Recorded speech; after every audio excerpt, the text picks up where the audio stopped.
마크비츠 목사님의 대체신학 8편입니다. 제가 대체신학에 대한 시리즈를 여러분께 계속해서 나누고 있는데요. 대체신학이 성경을 이해하는데 얼마나 잘못된 영향력을 주는지에 대해 말씀드리고 있습니다. 대체신학 때문에 히브리적인 관점으로 보는 방법을 상실했을 뿐만 아니라 히브리적인 문화를 이해하는 것도 상실하게 됐지요. 그리고 토라를 공부하는 방법도 크게 상실하게 되었습니다. 지난 시간에 토라를 공부하는 방법에 대한 책을 추천해 드렸습니다. 이번 주는 성경의 의미가 누락되거나 변형된 글자들과 제사장의 축복 기도문에 대해 나누겠습니다. 이사야서 46장 9절에서 10절 말씀을 보면서 시작하겠습니다. 너희는 옛적 일을 기억하라. 나는 하나님이라. 나 외에 다른 이가 없느니라. 나는 하나님이라. 나 같은 이가 없느니라. 내가 시초부터 종말을 알리며, 자, 하나님께서 시초부터 종말을 알리신다고 하셨는데, 그렇다면 엔드타임에 대해 알고 싶으면 성경의 시작을 가서 봐야 하는 것이지요. 많은 사람들이 엔드타임에 대해 요한계시록을 공부하지만 창세기를 공부하지는 않습니다. 요한계시록이 창세기에 다 기록되어 있다는 것을 아시나요? 지난주에 말씀드렸는데요. 히브리어로 성경의 가장 첫 번째 단어에 모든 예언들이 들어 있습니다. 성경의 첫 번째 구절, 창세기 1장 1절을 보여드립니다. 히브리어로 7개의 단어가 있지요. 오른쪽에서부터 보면 태초에 창조하셨다. 하나님께서 라고 써 있고요. 그 다음에 네 번째 단어는 알레프와 탑으로 되어 있습니다. 이 단어는 영어 성경에 나오지 않습니다. 네 번째 단어 이후에 세 개의 단어가 더 있는데요. 히브리어로 이 구절을 읽으면 베레시트 바라 엘로힘 엣 하샤마임 벳 하레츠입니다. 뒤에 세 단어는 하늘과 땅이라고 써 있습니다. 놀라운 것은요. 지난번에 나누었는데 첫 번째 단어에 하나님의 복음이 다 들어있다라는 것이지요. 이 구절에서 메시아의 초림과 재림도 알 수 있다라는 것이 정말 놀랍습니다. 알레프와 타브가 같이 있는 네 번째 단어는 무엇을 말하는 것일까요? 사무엘상 8장 7절을 보겠습니다.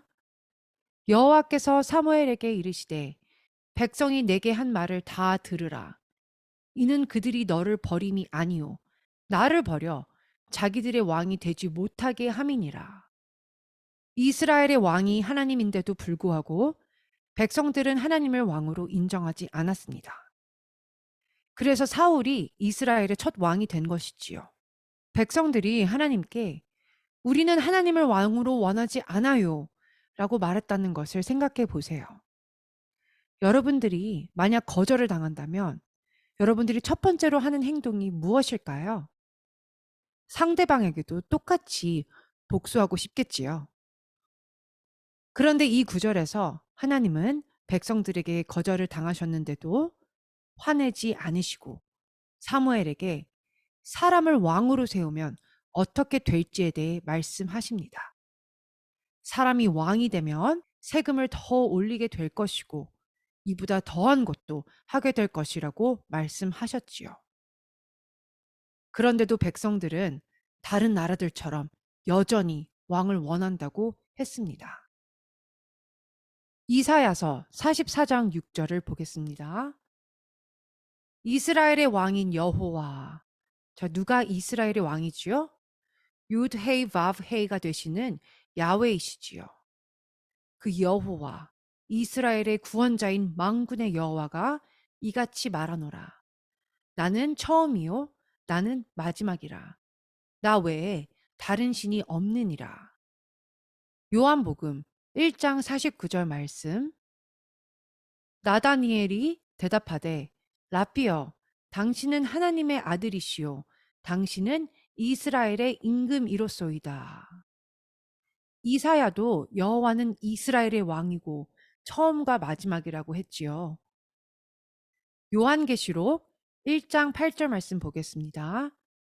예수와께서 이르시되 나는 알파와 오메가라. 자, 알레프와 타브다라고 말씀하신 것입니다.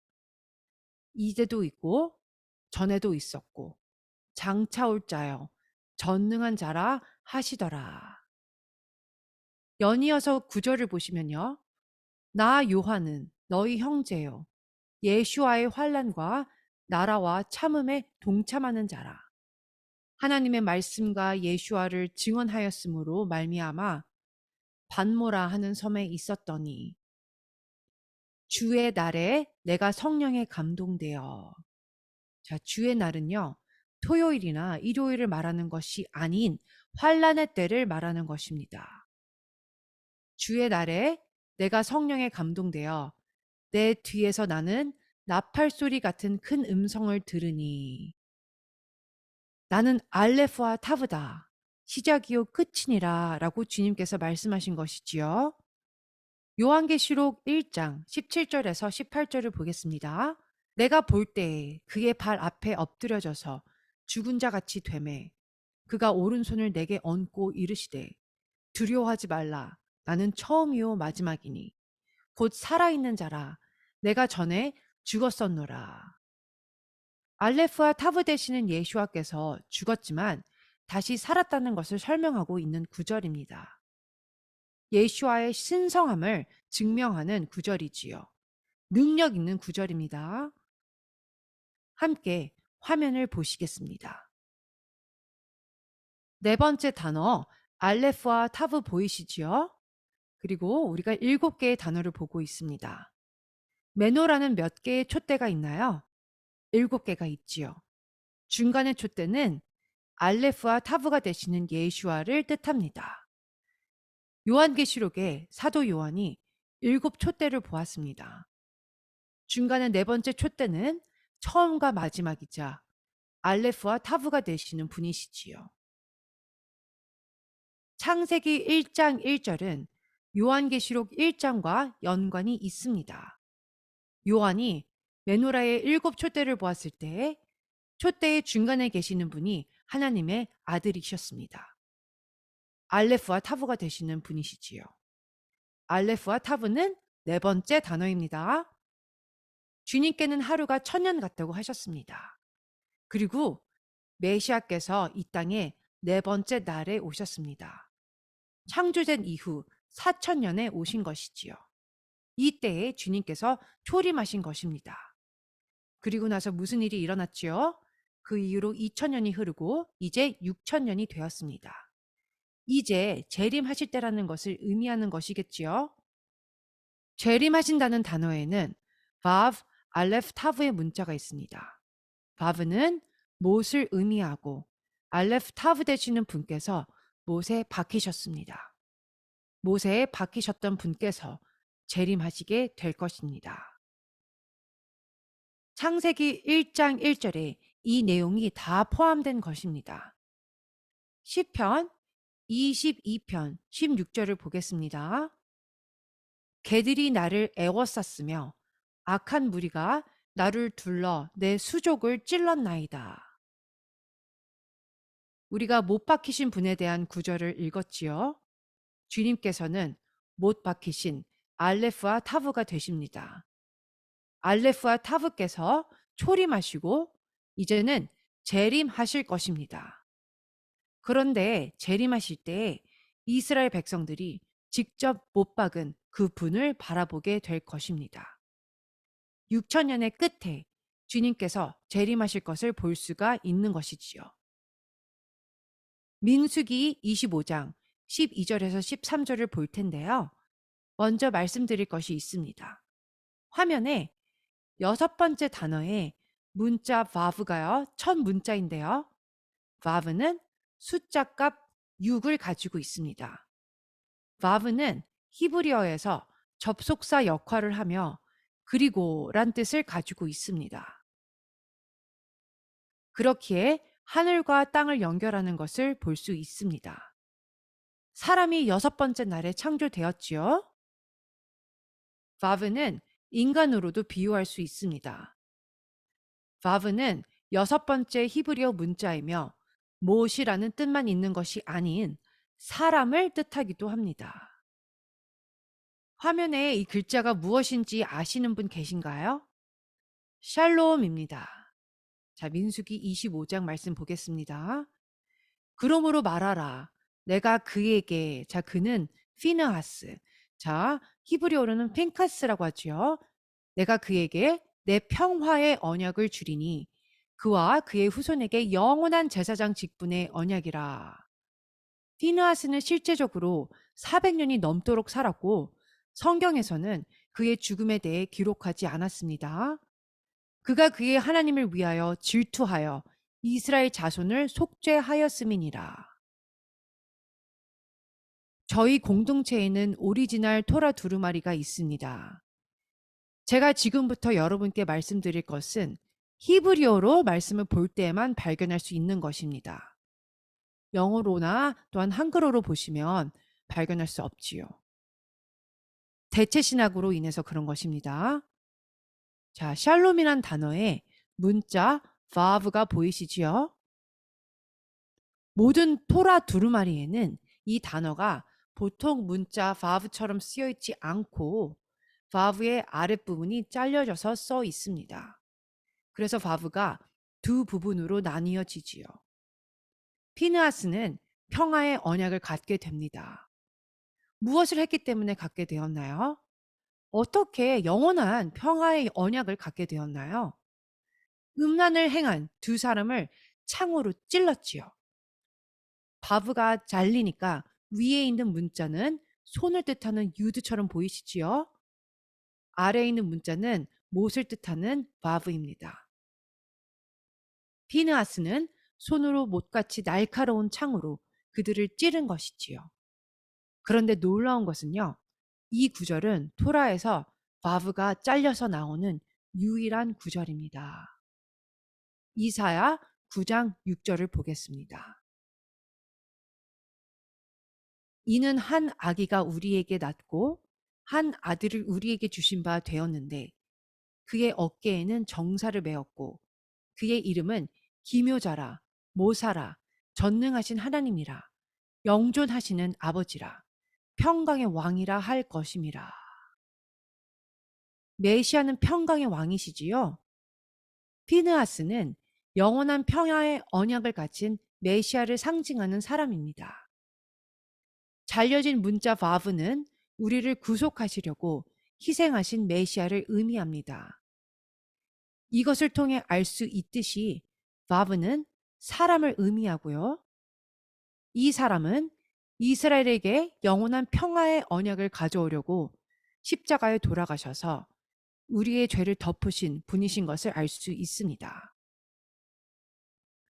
그래서 피느하스가 했듯이 죄와 죽음의 재앙을 멈추게 하셨지요. 화면에 우리 모두에게 평화를 주시려고 못에 박히신 메시아를 보고 계십니다. 영어 성경에서는 잘려진 문자 바브를 볼 수가 없습니다. 놀라운 것을 또한 여러분께 보여드리겠습니다. 화면에 무엇이라고 써 있나요? 창세기 2장 4절 말씀이 있습니다. 이것이 천지가 창조될 때에 하늘과 땅의 내력, 내력, 자손, 계보를 뜻하죠. 땅의 내력이니 여호와 하나님이 땅과 하늘을 만드시던 날에. 자, 또한 창세기 5장 1절 이것은 아담의 계보를 적은 책이니라. 하나님이 사람을 창조하실 때에 하나님의 모양대로 지으시되. 두 구절에 밑줄 친 단어를 영어로 보면 generations라고 똑같은 단어로 쓰여 있는데요. 히브리어로 보면 똑같은 단어로 쓰여 있지 않습니다. 대체 신학은 성경이 영어로 번역되어 쓰여질 때 큰 영감을 받고 영어로 쓰여졌다고 생각하고 있습니다. 히브리어로 쓰여진 것이 바로 하나님의 영감을 받고 쓴 것이지요. 우리가 영어 성경에서 무엇을 놓치고 있는지 함께 보겠습니다. 자손들을 의미하는 generation은 히브리어로 톨도트라고 합니다. 창세기 5장 1절은 아래에 있는 노란색 히브리 단어는 창세기 5장 1절의 톨도트고요. 위에 있는 히브리 단어는 창세기 2장 4절의 톨도트입니다. 자, 아래에 있는 히브리 단어는 문자 바브가 빠졌지요.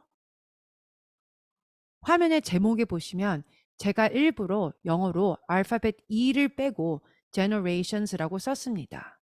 사실 영어는 어떤 문자를 빼서 쓰면 안 됩니다. 그런데 히브리어 단어로 한번 보세요. 아래에 있는 단어에 바브가 빠졌지요. 화면에 제가 히브리어 발음을 영어로 톨도트라고 썼는데요. 마치 바브를 빼면요. 오를 빼고 톨드트라고 하는 것과 같습니다. 히브리어에 실수로 바브를 뺀 것이 아닌 일부러 바브를 뺀 것입니다. 왜 바브를 뺐을까요? 창세기 2장 2절에서 4절. 이것이 천지가 창조될 때에 하늘과 땅의 내력이니 라고 정확하게 토라의 히브리어로 써 있습니다. 창세기 5장 1절에는 아담이 죄진 이유이기 때문에 바브가 빠지게 된 것이고, 다시 말하자면 하늘과 땅을 잇고 연결시키고 있던 못이 부러졌다라는 것입니다. 그렇기 때문에 창세기 2장 4절에는 정확하게 톨도트라고 쓰여 있는 반면에 창세기 5장 1절에는 아담이 죄를 지은 후이고 사람을 상징하는 바브가 빠져 있는 것이지요. 그 사람은 바로 메시아이십니다. 히브리어 성경에는 창세기 5장 1절 이후로 약 70번 정도 바브를 빼고 톨도트가 쓰여 있다는 것을 아시나요? 다시 문자 바브가 포함되어 정확하게 톨도트라고 쓰여져 있는 구절이 어디에서 시작하는지 아시나요? 타나크, 즉 구약에 바브가 포함되어서 정확하게 다시 톨도트라고 쓰여진 곳이 나오는데요. 어디에 나오냐면 룻기서 마지막 부분에 나옵니다. 족보가 나오는 부분인 룻기서 4장 18절에 베레스의 계보는 이러하니라. 거기에서 계보라는 단어에 바브가 다시 나옵니다. 같은 장 22절을 보면 오벳은 이새를 낳고 이새는 다윗을 낳았더라 라고 쓰여 있습니다. 다윗은 이스라엘의 왕을 낳았고 그 왕은 하늘과 땅을 연결시키시는 분이시지요. 그렇기에 마태복음 1장에 예슈아 하마시아의 족보에 다시 나오게 되는 것입니다. 예슈아께서는 누구의 아들이시지요? 성경에는 아담이나 노아의 아들이라고 써있지 않습니다. 다윗의 자손이라고 써있지요. 모든 히브리어 문자는 숫자 값을 가지고 있습니다. 화면에 히브리어의 처음에 있는 6개의 문자들이 있습니다. 네 번째 문자는 달렛이고요. 여섯 번째 문자는 바브입니다. 다윗의 이름은 달렛, 바브, 달렛 이렇게 쓰는데요. 숫자 값이 다 합쳐서 14가 됩니다. 마태복음 1장 17절에 아브라함부터 다윗까지 14대, 다윗에서부터 바벨론 포로까지 14대, 바벨론 포로에서 메시아까지 14대입니다. 창세기 5장에 빠진 바브는 다윗 왕과 메시아에게 직접적으로 연결이 됩니다. 그런데 히브리어 말고는 그 어떤 언어로도 그것을 알 수가 없지요. 히브리어로 배우지 않고 다른 언어로 번역할 때에 많은 것을 생략할 수가 있는 것입니다. 화면에 히브리어 22개의 문자들이 있어요. 이 중에 2개의 문자에 대해서 설명하겠습니다. 히브리어 문자는 처음에 숫자 값이 1부터 9까지 시작하게 되고요. 그리고 10 단위로 가게 됩니다. 로마 숫자와 같지요? 그리고 나서는 100 단위로 가게 됩니다. 화면 아래 빨간 네모로 된 짜데는 숫자 값이 90이고 오른쪽 위쪽에 있는 코프는요. 숫자 값이 100입니다. 각 문자는 숫자 값을 가지고 있고 단어가 되기도 하며 그림이 되기도 하고 또한 의미를 가지고 있지요. 맨 아래 짜데라는 문자는 의로움을 뜻합니다. 위에 코프는 코데시 코데시 거룩함을 뜻합니다. 짜데는 90의 숫자 값을 가지고 있고요. 코프는 숫자 값이 100입니다. 다시 말씀드리지만 코프는 거룩함을 뜻하고 아래에 있는 짜데는 의로움을 뜻합니다. 화면의 단어는 이삭의 이름의 어근입니다. 이삭의 뜻은 웃음이지요. 헤트와 요드가 함께 있으면 생명을 뜻하는 하이라는 단어가 됩니다. 거룩함과 의로움은 우리 입에 찬양을 부르게 하며 그리하여 의로움과 생명으로 가득 차게 합니다. 영어로는 이 단어에서 흥미로운 사실을 찾을 수가 없지요. 그런데 코프는 숫자값이 100이고요. 짜데는 숫자값이 90이지요. 100세의 아브람과 90세의 사라가 생명을 낳았기에 이들이 웃었던 것입니다. 웃음이라는 뜻을 가진 이 단어는 100세와 90세가 함께 생명을 낳았다는 것을 의미합니다. 다른 언어로는 이런 것을 찾을 수가 없지요. 대체 신학으로는 이런 것을 알 수가 없습니다. 웃음에 대한 의미를 알 수가 없는 것이지요. 기독교의 문제는요, 말씀을 보면서 이것만이 답이다라고 말하는 경향이 있습니다. 사실상 하나의 답만 있는 것이 아닌 말씀은요, 많은 답들이 있을 수 있는 것이지요. 우리가 말씀을 다른 레벨에서 본다는 말이 아니에요. 중요한 점은 하나님의 말씀과 우리와의 관계가 어떠한지 보아야 하는 것입니다. 물에 그저 앉아서 발만 담그고 있나요? 물 위에서 배를 타고 있나요? 아니면 물 속에서 수영이나 스노클링이나 스쿠버 다이빙을 하고 계신가요? 어떤 사람들은 여전히 어린이용 풀장에 앉아 있는 신앙과 같습니다. 어린이용 풀장에 나와서 바닷가에 가 스쿠버 다이빙을 하면서 산호초를 보는 신앙이 되어야 하겠지요. 히브리어 관점으로 말씀을 공부하면 스쿠버 다이빙 하는 것처럼 신이 납니다. 저희가 히브리 관점으로 레위기 19장 2절을 보겠습니다. 너는 이스라엘 자손의 온 회중에게 말하여 이르라. 너희는 거룩하라.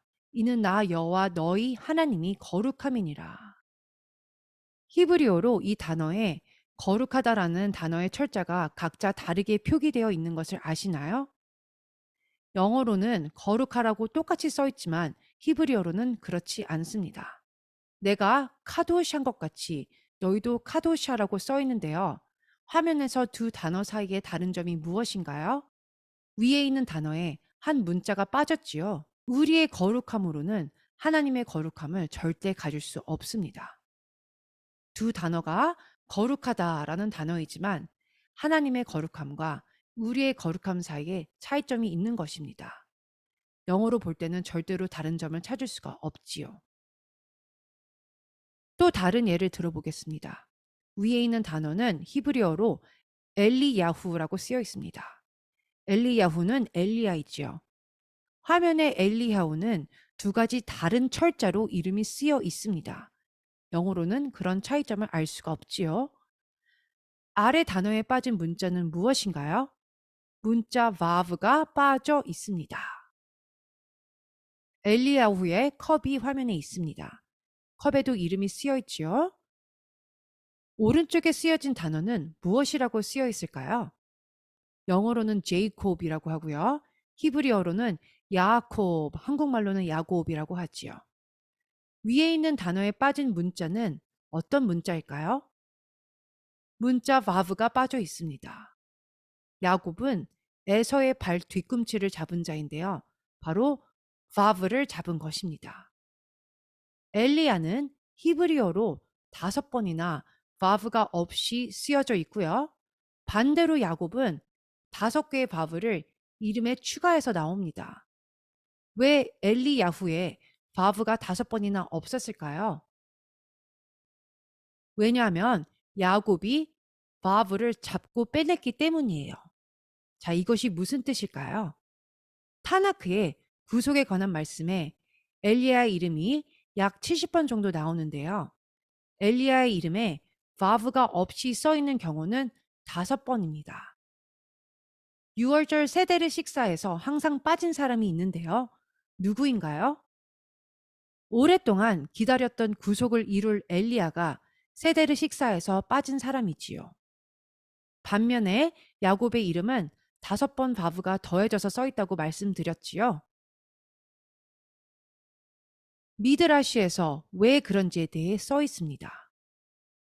야곱에게 하나님께서 5개의 바브를 보여주셨고 앞으로 엘리야가 와서 구속을 가져올 것이라고 야곱이 확신을 했다라는 것이 쓰여져 있습니다. 흥미로운 이야기지요? 이런 흥미로운 이야기는 영어에서 찾을 수가 없습니다. 히브리어에서만 볼 수 있는 것이지요. 대체 신학은 히브리어를 헬라어와 라틴어와 다른 언어들로 다 대체한 것입니다. 무엇이 잘못되었는지 찾으려고 시도도 하지 않지요. 제사장의 축복으로 알려진 말씀을 여러분과 함께 보겠습니다. 민수기 6장 24절에서 26절 말씀. 히브리어와 영어 번역으로 된 화면이 있는데요. 여러분들 이 기도문을 잘 아시지요? 이 기도를 할 때마다 제사장들은 화면에서처럼 손 모양을 하게 됩니다. 제사장이 축복의 기도를 할 때마다 모두들 다 일어서야 하는 거 아시지요? 제사장이 손으로 히브리 문자 쉰을 하고 있는 것입니다. 왜냐하면 쉰은 샤다이의 첫 번째 문자이기 때문입니다. 샤다이는 엘샤다이의 샤다이를 말하는 것을 여러분 알고 계신가요? 하나님께서 축복을 주시는 목적은 하나님의 이름을 우리에게 두시기 위함입니다. 제사장들이 손으로 신 모양을 하며 축복하는 목적은요, 샤다이가 우리에게 임하기 위함입니다. 화면에 히브리어 문자들이 있습니다. 히브리어 문자는 22개의 자음으로 되어 있습니다. 그런데 오늘 다는 설명하지 않고 특정한 한 문자에 대해서만 말씀드릴 건데요.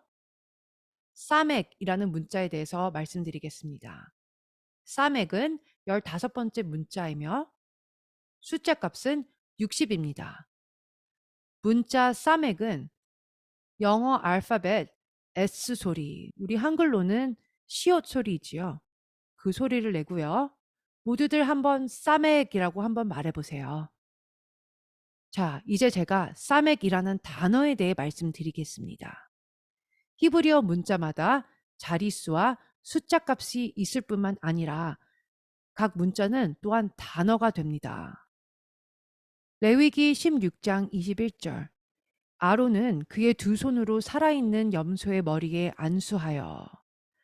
히브리어로는 아론이 염소의 머리에 사맥했다고 써 있습니다.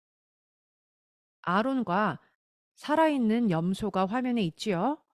아론이 염소에 기대고 있기 때문에 염소가 움직이면 아론은 넘어지게 됩니다. 아론은 염소에 기대어야 했습니다. 염소가 아론을 지탱하고 있는 것인데요. 사맥이 바로 지탱하다, 지지하다라는 뜻입니다. 계속해서 레위기 16장 21절 말씀을 보면 이스라엘 자손의 모든 불의와 그 범한 모든 죄를 아뢰고 그 죄를 염소의 머리에 두어 미리 정한 사람에게 맡겨 광야로 보낼지니. 이 염소는 아사셀 염소입니다. 두 손을 염소의 머리에 안수하는 이유는 안수하는 자의 죄가 염소에게 전가되기 때문이지요. 아무한테나 안수받지 마세요. 무엇이 전가될지 모르니까요. 모든 이스라엘의 죄를 아론이 지고 있고 아론은 염소의 머리에 그 모든 죄를 전가하는 것입니다. 그래서 염소는 광야에 버려지게 되고 다른 한 마리의 염소는 제단의 희생 제물이 되지요. 사맥은 지지하다, 모모에게 기대다라는 뜻입니다. 만약 누군가가 번제물을 가져와서 그들이 그 제물에 손을 얹고 기도하면 그 희생 제물에게 안수한 자의 죄가 전가되고요. 희생 제물을 태워 하나님께 올려드릴 때에 그 제물의 생명이 하나님께 올려지게 되는 것이지요. 여러분께 보여드릴 것이 있습니다. 화면에 문자 쉰이 있습니다. 모든 매숫자에 쉰이라는 문자가 있습니다. 쉰은 소멸하는 불을 뜻합니다. 고대 쉰은 영어 알파벳 W와 같이 생겼습니다. 히브리어로 이빨을 쉰이라고 합니다. 날카로운 송곳니를 뜻하지요. 송곳니는 부서뜨리고 소멸시킵니다. 그렇기에 제사장들이 손으로 신의 모양을 하는 것입니다. 신명기 28장 1절에서 2절 말씀. 내가 내 하나님 여호와의 말씀을 삼가 듣고 내가 오늘 내게 명령하는 그의 모든 명령을 지켜 행하면 내 하나님 여호와께서 너를 세계 모든 민족 위에 뛰어나게 하실 것이라. 내가 내 하나님 여호와의 말씀을 청종하면 이 모든 복이 내게 임하여 내게 이르리니. 자, 쓰나미가 올 때요. 그 앞에 서 계시고 싶은 분이 계신가요? 만약 그것이 축복의 쓰나미라면 어떻게 하실 것인가요? 어서 나에게로 오라라고 하면서 환영하겠지요. 하나님께서 이 축복이 한 번 임하는 것이 아닌 계속해서 임할 것이라고 말씀하시는 것입니다. 하나님께서 모든 복이 내게 임하여 내게 이르리니라고 하셨어요. 아무도 닥쳐오는 쓰나미로부터 피할 수는 없습니다. 축복의 쓰나미가 몰려올 때 여러분 어떻게 하고 계실 건가요? 저는 뛰어들어갈 것입니다. 축복의 쓰나미가 오게 되면 우리를 덮치겠지요. 제사장의 축복의 기도문이 바로 이런 의미를 지니고 있는 것입니다. 제가 이제 여러분께 자세히 나누어 드릴 것인데요. 제사장의 축복은 수학적 비율에 따라 축복의 강도가 증가하게 됩니다. 영어로는 이런 것을 찾을 수 없지만 히브리어로는 알 수가 있지요. 히브리어로 기도문이 화면에 있는데요. 몇 줄로 되어 있죠? 세 줄로 되어 있습니다. 각 줄마다 몇 개의 단어가 있냐면 첫 번째 줄에 세 개의 단어, 두 번째 줄은 다섯 개의 단어, 세 번째 줄은 일곱 개의 단어로 되어 있어요. 첫 번째 줄은 15개의 문자로 되어 있고 다음 줄은 20개의 문자, 그 다음 줄은 25개의 문자로 되어 있지요. 다 합치면 15개의 단어들과 60개의 문자들로 되어 있습니다. 이 숫자들은 사맥을 나타냅니다. 하나님은 우리를 지지하시길 원하십니다. 제사장의 축복 기도문을 할 때 하나님께서 나는 너희를 지지하고 너희를 바로 세우길 원한다 라고 하고 계시는 것입니다. 이런 것은 히브리어로 숫자 값을 계산했을 때에만 알 수 있는 것입니다. 그런데 더 보여드릴 것이 있습니다. 준비되셨나요? 제사장이 두 팔을 높이 들게 되는데요. 한 팔을 보게 되면 한 팔에 3개의 큰 뼈가 있고 손에는 27개의 작은 뼈들이 있습니다. 양손을 같이 모아 축복 기도문을 할 때 뼈의 합계가 60개가 되는 것이지요. 60은 싸맥을 뜻합니다. 제사장의 육신을 통해서도 하나님은 내가 너희를 지지한다. 너희를 위해 내가 있단다. 라고 말씀하시는 것입니다. 다른 언어로는 이런 것을 알 수가 없습니다. 어떻게 다른 언어로 이것을 이해할 수 있겠어요? 그런데 보여드릴 게 더 있습니다. 우리 제사장의 축복 기도문에 하나님께서 우리에게 복 주신다고 하시지요. 히브리어 단어 바라크는 축복하다라는 뜻입니다. 그리고 무릎을 꿇다라는 뜻도 됩니다. 시편 95편 6절을 보시면 오라 우리가 굽혀 경배하며 우리를 지으신 여호와 앞에서 무릎을 꿇자. 이 구절에서 무릎을 꿇다는 히브리어로 바라크라고 하고 축복하다의 뜻을 가지고 있습니다. 바라크는 무릎을 꿇다이며 무릎을 꿇음으로 인해 하나님을 높이는 것을 나타낼 수 있지요. 다시 말해서 우리가 하나님을 경배할 때 우리는 무릎을 꿇는 행위를 한다라는 것입니다. 하나님을 송축할 때 무릎을 꿇고 하는 것입니다. 역대상 29장 20절 다윗이 온 회중에게 이르되 너희는 너희 하나님 여호와를 송축하라 하매 송축하라는 바라크입니다. 회중이 그의 조상들의 하나님 여호와를 송축하고 머리를 숙여 여호와 왕에게 절하고. 바라크가 있고요. 바라카가 있습니다. 이 중 하나는 무릎을 꿇다의 뜻이 있지만 다른 하나는 무릎을 꿇고 선물을 드리는 것을 뜻합니다. 아기 예수와께 동방 박사들이 무릎을 꿇고 황금과 유향과 모략을 드렸지요. 그렇게 누구에게 축복을 할 때 말로만 축복하지 않고 행동으로도 하라고 하는 것입니다. 축복은 무릎을 꿇고 선물을 드리는 것을 뜻합니다. 주님 앞에 우리가 무릎을 꿇고 우리 자신을 선물로 드리는 것입니다. 예를 보여드리겠습니다. 화면에 어린 딸에게 선물을 주려고 아버지가 딸 앞에 무릎을 꿇었습니다. 우리도 역시 하늘 아버지가 계시는데요. 아버지께서 우리에게 선물을 주시려고 무릎을 우리 앞에 꿇으시는 것이지요. 지금 이것에 대해 잠시 생각해 보기를 원합니다. 아론의 축복 기도문을 할 때 다들 일어나야 한다고 조금 전에 말씀드렸지요. 그 기도문을 할 때 어떻게 시작하지요? 여호와는 내게 복을 주시고라고 시작합니다. 이 기도문을 할 때 우리는 서 있고 만물의 창조주께서 우리 앞에 무릎을 꿇고 선물을 주시는 것을 의미하는 것입니다. 예수와께서 베드로의 발을 닦으려고 했을 때 베드로는 자기 발을 닦지 말라고 했지요. 그랬더니 주님께서는 발을 닦지 않으면 주님과 아무런 상관이 없다라고 하셨습니다. 창조주 우리 하나님은 작은 아이처럼 서 있는 우리에게 오셔서 선물을 주시려고 우리 앞에 무릎을 꿇고 계시는 것입니다. 제사장의 기도문이 바로 여호와께서 우리에게 복 주시기를 원하시고 무릎을 꿇으시면서 우리에게 선물을 주시려고 하신다는 것을 알려주고 있는 것입니다. 온 우주 만물의 창조주께서 무릎을 꿇으셨다라는 사실이 여러분의 마음을 감동시키길 원합니다. 자, 영어로는 볼 수 없지만 히브리어로 볼 수 있는 또 다른 것이 있는데요. 영어로 you는 단수형, 복수형 다 쓰여지지만 제사장의 기도문에서 너, 즉 you는 단수형을 씁니다. 여호와께서 한꺼번에 그룹으로 복을 주시는 것이 아닌 각자 한 명 한 명에게 복을 주시는 것입니다. 통곡의 벽에서 수천 명의 사람들이 제사장의 축복 기도문을 기도하고 있는데요. 하나님께서 이 축복을 각 개인에게 주시는 것이지요.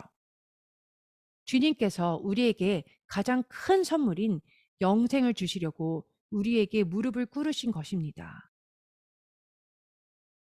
여호와는 내게 복을 주시며. 자, 그 다음에 어떻게 써 있나요? 너를 지키시기를 원하시며 라고 써 있습니다. 지키시기를 원한다는 무슨 뜻일까요? 히브리어로 쉐마르라고 하는데요. 지키고 보호한다라는 뜻입니다. 목자는 가시가 있는 가지로 양 우리 둘레에 울타리를 칩니다. 목자가 우리의 문 앞을 지키고 가시로 울타리를 치는 이유는 맹수로부터 양을 보호하기 위함이지요. 제사장의 축복 기도문은 여호와께서 우리에게 선물을 주시려고 무릎을 꿇으시고 맹수로부터 우리의 생명을 보호하시길 원하신다로 시작하게 되는 것입니다. 대체 신학으로는 이해할 수 없는, 오직 히브리어만으로 이해할 수 있는 더 깊은 의미의 축복 기도문이 되는 것이지요. 기도문의 시작은 우리를 보호하시는 영적인 쓰나미, 자, 먼저 작은 쓰나미로 시작하는 것을 볼 수 있습니다. 또 다른 영적 쓰나미가 다음 구절에 오는데요. 여호와는 그의 얼굴을 내게 비추사라고 써 있습니다. 빛을 비추사라는 히브리어 단어와 창세기 1장 16절에서 17절에 해가 땅을 비추는 빛과 똑같은 단어를 씁니다. 다시 말해서 땅에 비추는 직사광선을 말하는 것입니다. 하나님께서 우리 눈을 직접적으로 보시면서 얼굴빛을 직접적으로 우리에게 비추시길 원하시는 것입니다. 우리는 죄를 지을 때 하나님의 눈을 피하게 되지요. 우리가 누구에게 잘못하면 그 사람의 눈을 피하는 것과 같은 것입니다. 그런데 이 기도문에서 하나님께서 우리의 눈을 보시기 원하신다는 것을 알 수 있습니다. 하나님께서는 우리와 눈과 눈을 마주치기 원하시는데 우리는 그렇지 않을 때가 종종 있지요. 하나님께서 하나님의 얼굴을 숨기신다면 어떻게 되겠습니까? 그렇게 되면 정말 무서울 것 같아요. 우리 신명기 31장 17절에서 18절 말씀 보겠습니다. 내가 그들에게 진노하여 그들을 버리며 내 얼굴을 숨겨 그들에게 보이지 않게 할 것인즉 그들이 삼킴을 당하여 허다한 재앙과 환란이 그들에게 임할 그때에 그들이 말하기를 이 재앙이 우리에게 내림은 우리 하나님이 우리 가운데에 계시지 않은 까닭이 아니냐 할 것이라.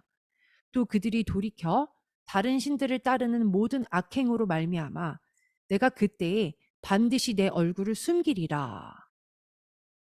하나님께서 얼굴을 숨기시면 정말 무서울 것 같습니다. 연이어서 축복 기도문을 보면 여호와께서 은혜 베푸시기를 원하신다라고 써 있습니다. 은혜, 즉 국률에는 여러 가지 다른 깊은 의미가 있는데요. 기도문에 써 있는 은혜는 히브리어로 카난이라고 합니다. 헤세드라는 단어는 악인이던 선인이던 모두에게 자비로우신 주님을 뜻합니다. 하나는 누군가가 악인일지라도 물리적으로 그를 도와주는 것을 말합니다. 예를 들어 고아원에 갔는데 그곳 아이들 모두에게 다 쿠키를 나눠주는 것을 헤세드라고 합니다. 그런데 고아원의 아주 나쁜 아이에게 그 한 아이에게 쿠키통을 열어서 그 아이에게만 쿠키를 주는 것을 하난이라고 합니다. 은혜, 자비에 대한 또 다른 단어 라하밈이라는 단어가 있는데요. 이 단어의 뜻은 관련 없는 자를 택해서 입양하는 것을 말합니다. 긍휼의 단어 중 하나는 모두에게 쿠키를 주는 것과 같고 또 다른 단어는 가장 나쁜 아이에게도 쿠키를 주는 것을 뜻하며 또 다른 단어는 어떤 아이를 나의 자녀로 입양해서 집에 데려오는 것을 말합니다. 이 축복 기도문은 하나님께서 우리 앞에 무릎을 꿇으시며 우리에게 선물을 주시는 것을 말하는 것뿐만 아니라 우리의 삶을 원수로부터 보호하시고 우리를 눈과 눈을 마주치며 보시고 우리가 죄인이라고 느낄 때에도 우리를 여전히 도와주신다는 것을 뜻하는 기도문입니다. 우리가 죄를 지을지라도 주님께서는 내가 여전히 너희 일에 개입하여 너를 도와줄게 라고 하시는 것입니다. 기도문의 다음 부분은 여호와는 그 얼굴을 내게로 향하여 드사라고 써 있습니다. 여호와의 얼굴을 우리를 향하여 드시는 것과 여호와의 얼굴빛을 비추는 것의 차이점은 무엇인가요? 때로는 어떤 어구의 의미를 알려고 할 때 그 어구의 의미를 반대로 보면 이해가 될 때가 있지요. 화면에서 보았던 얼굴은 얼굴을 드는 것이 아닌 얼굴이 아래로 내려다보고 있습니다. 제가 모르고 빠뜨린 구절 10편 31편 9절을 보겠습니다. 다윗이 말하길 여호와여 내가 고통 중에 있사오니 내게 은혜를 베푸소서. 이 은혜는 하난을 말하고 있습니다. 내가 근심 때문에 눈과 영혼과 몸이 쇠하였나이다. 자, 로마서 5장 8절 말씀. 우리가 아직 죄인 되었을 때 그리스도께서 우리를 위하여 죽으심으로 하나님께서 우리에 대한 자기의 사랑을 확증하셨느니라. 에베소서 1장 6절 말씀. 이는 그가 사랑하시는 자 안에서 우리에게 거저 주시는 바 그의 은혜의 영광을 찬송하게 하려는 것이라. 주님은 우리에게 긍휼을 베푸시는 분이십니다. 그런데 제사장의 축복 기도문에 여호와께서 그의 얼굴을 내게로 향하여 드사에서 어떤 번역본은 그의 얼굴을 든다라고 번역되어 있는데요. 창세기 4장 6절을 보겠습니다. 가인이 아벨을 죽인 이유였어요. 여호와께서 가인에게 이르시되 내가 분하여 함은 어찌 됨이요 안색이 변함은 어찌 됨이냐. 이것은 얼굴이 아래로 향한다라는 뜻입니다. 반대로 주님께서는 우리를 향하여 얼굴을 드시길 원하십니다. 우리가 주님의 임재 가운데 거할 때 우리를 향해 미소를 지으시지요. 주님께서 우리를 향해 미소를 지으시고 있다는 것을 그분께서는 우리가 알기를 원하십니다. 우리는 아래에 있고 주님은 위에 계시는데 어떻게 그분께서 얼굴을 드실까요? 아이를 들어올린 부모처럼 여호와께서 우리를 높이 들어올려 우리가 얼마나 귀한지 기뻐하시면서 우리를 보시는 것이지요. 하나님께서 두 손으로 우리를 드시고 우리를 향해 얼굴을 드시고 바라보시는 것입니다. 예레미야서 3장 12절 말씀. 너는 가서 북을 향하여 이 말을 선파하여 이르라. 여호와께서 이르시되 배역한 이스라엘아 돌아오라. 나의 노한 얼굴을 너희에게로 향하지 아니하리라. 나는 긍휼이 있는 자라. 노를 한없이 품지 아니하느니라. 여호와의 말씀이니라. 하나님은 우리를 향해 미소 지으며 기뻐하십니다. 우리가 주님의 임재 가운데 있을 때 하나님께서 기뻐하시며 미소 짓는 것을 우리가 알기를 원하시지요. 마지막으로 기도문에 평강 주시기를 원하노라 라고 써 있습니다. 이것은 참으로 중요합니다. 왜냐하면 평화는 단지 다툼이 없는 것보다 더 깊은 뜻이 있기 때문입니다. 평화는 전체가 다 평화로운 것을 말하는 것입니다. 완전히 만족하는 것이지요. 정신적으로뿐만 아니라 정서적으로 평화 가운데 있는 것을 또한 말합니다. 빌립보서 4장 7절. 그리하면 모든 지각에 뛰어난 하나님의 평강이 그리스도 예수 안에서 너희 마음과 생각을 지키시리라. 샬롬이라는 단어에서 문자 쉬는 소멸하고 없애버린다는 것을 뜻합니다. 샬롬은 평화를 의미하지요. 그러나 샬롬의 첫 번째 문자는 파멸시키다의 뜻이 있어요. 그 다음 문자 라메드는 권위를 상징합니다. 목자의 지팡이 같이 생겼기 때문이에요. 샬롬 안에는 파멸시키는 지팡이의 뜻을 가진 단어가 들어있는 것입니다. 그 다음 문자는 바브이고요. 바브는 연결시키는 것을 뜻하지요. 마지막으로 맴이란 단어가 있는데 맴은 허리케인처럼 부서지는 물의 파도를 의미합니다. 혼란과 연결되어 있는 권위를 파멸시킬 때 참된 평화가 임하게 됩니다. 평화주의자가 된다고 평화가 있는 것이 아니에요. 혼란을 가져오는 것을 파멸해야 하는 것이지요. 이 모든 것은 히브리적인 관점으로 보아야 알 수 있습니다. 헬라적인 관점으로 보면 알 수가 없지요. 대체 신학으로는 참된 의미를 알 수가 없는 것입니다.